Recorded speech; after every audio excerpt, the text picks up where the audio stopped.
Muy bien, llegamos al encuentro número 20. En este caso el tema es la enfermedad. El objetivo es lograr la aceptación y superación de la pérdida de la salud propia o de un familiar. La palabra de Dios allí en el Salmo 41, verso 3 dice: el Señor le dará fuerzas en el lecho del dolor, convertirá su enfermedad en salud.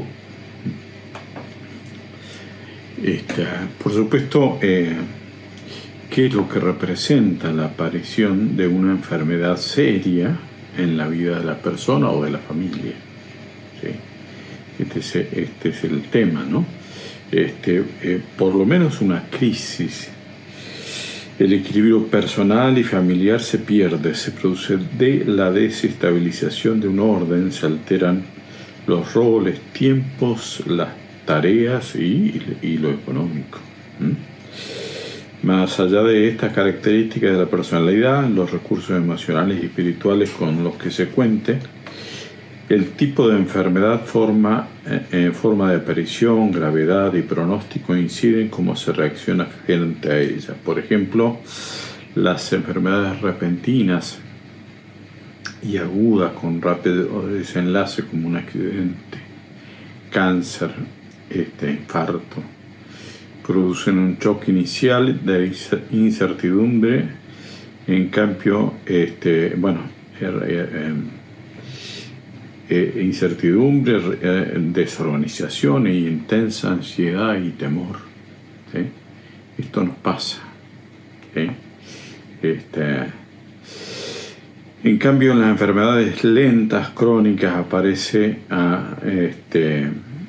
además el agotamiento, la hostilidad, la soledad, por lo prolongada que puede ser.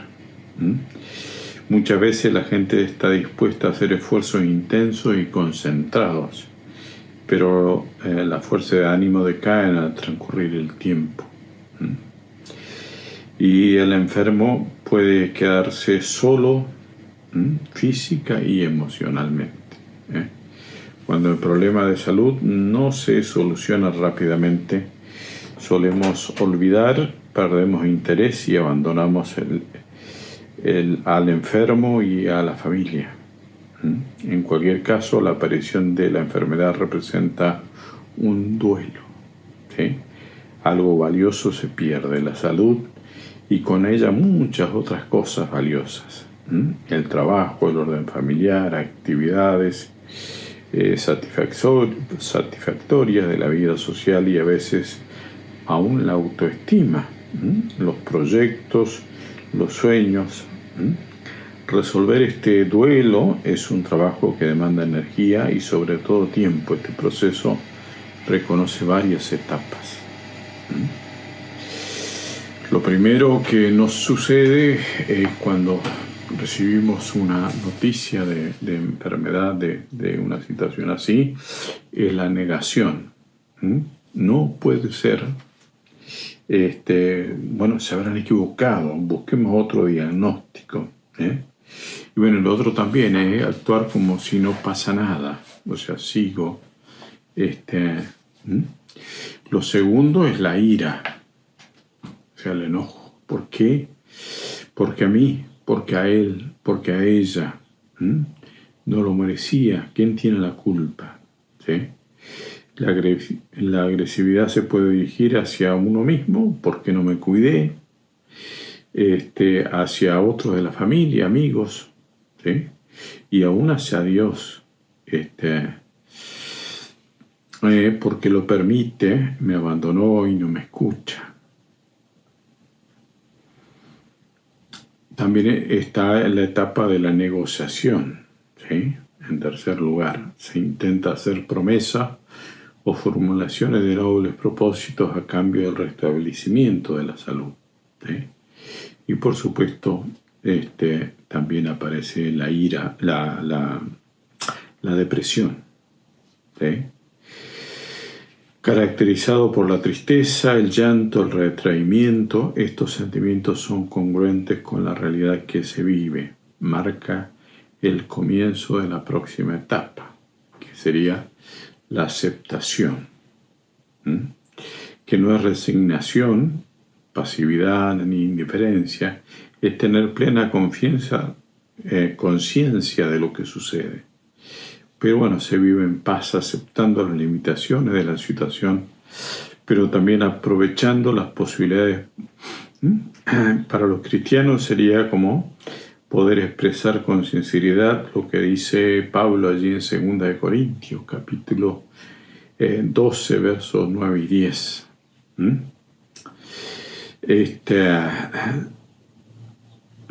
Gracias, Señor, me basta tu gracia, porque tu poder se perfecciona en mi debilidad.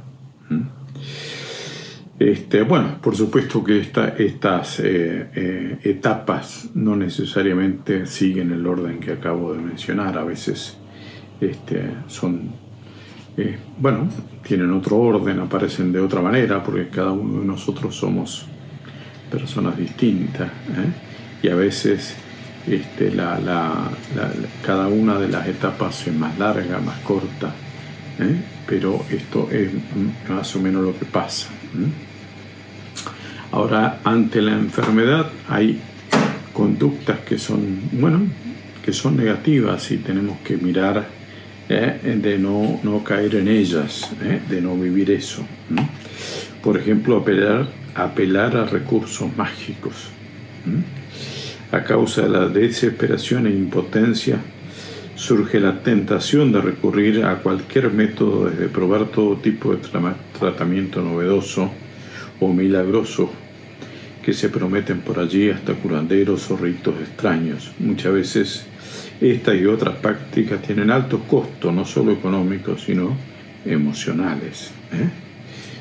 Se pierde tiempo entre iniciar un tratamiento que sea adecuado y, por supuesto, después emocionalmente la frustración de que eso no resultó. Lo otro es prometer que Dios va a sanar. Como cristianos creemos absolutamente en el poder sanador de Dios. Sin embargo, no podemos prometer o asegurar algo que no sabemos si está en la voluntad soberana de nuestro Dios. Con el auge actual del Evangelio de prosperidad, se causa mucho daño a personas que sufren.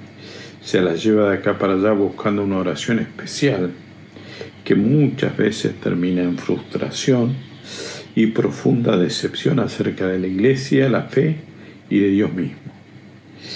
Tener fe cuando no hay milagros es un milagro mayor que tener fe para operar milagros. El privilegio de poder decir simplemente me duele. Esto es una realidad.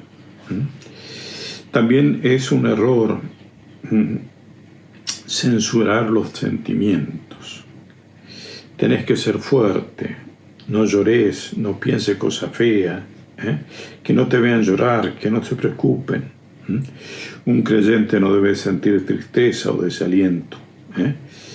Cuando se tapan los canales normales de expresión, en lugar de aliviar al enfermo y a sus seres queridos, se contribuye a un mayor sufrimiento.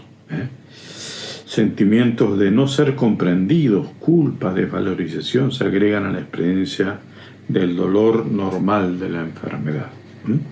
O sea que en vez de ayudar, estamos empeorando la situación. ¿Sí?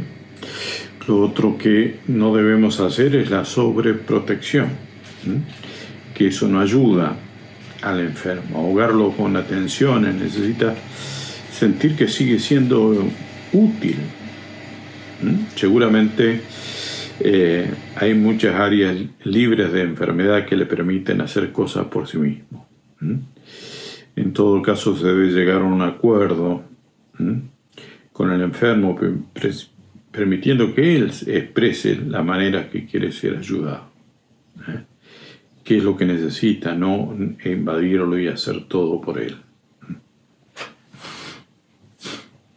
Lo otro, por supuesto, es abandonar o alejarse del enfermo. No lo puedo ver así. Prefiero recordarlo como era, no quisiera molestar, y otras frases similares revelan más de egoísmo que de solidaridad.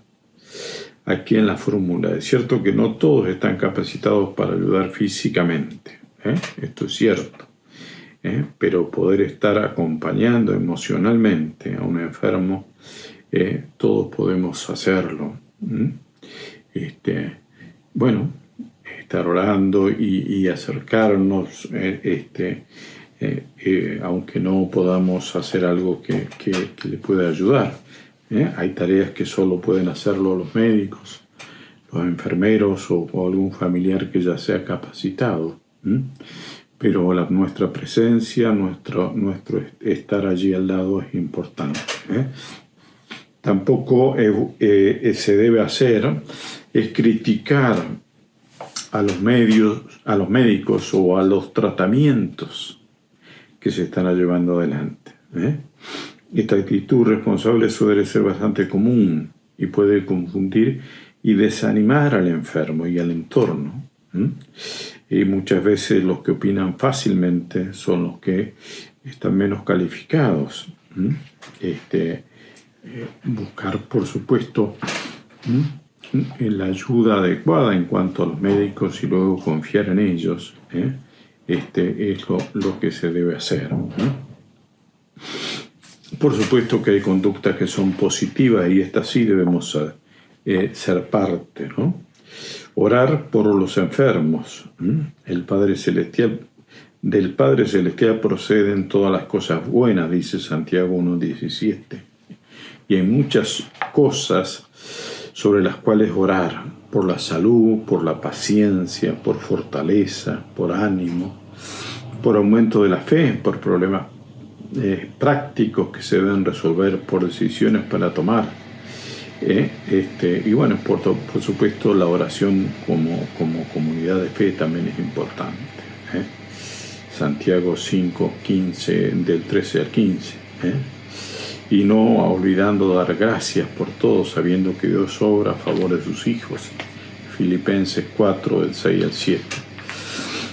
Aceptar los sentimientos del paciente y los propios. Es normal sentir temor por el dolor y las consecuencias. Es normal preocuparse por el propio futuro y el de la familia. Incluso es normal sentir amargura y tristeza y aún hostilidad en forma pasajera. Incluso los creyentes pueden sentir en algún momento que morir sería mejor